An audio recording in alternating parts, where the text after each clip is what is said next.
நாம் பூமியில் பிறந்தவர்கள் இல்லை. நாம் செவ்வாய் கிரகத்தில் இருந்து தப்பித்து வந்தவர்கள்.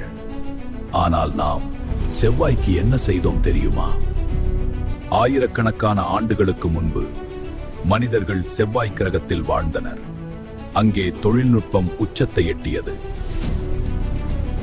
ஆனால் மனிதன் தனது பழக்கத்தை மாற்றவில்லை.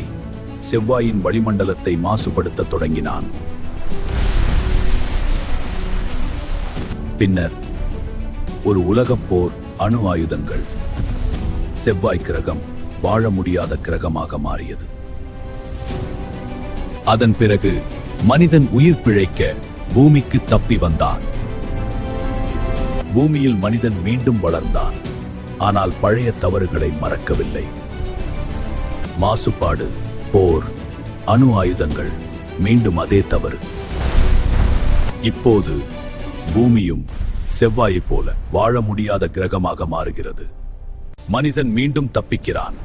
ஆனால் அடுத்த கிரகத்தையும் அவன் அழிக்கப் போகிறானா? மனிதன் அழிவின் தொடக்கம்தானா?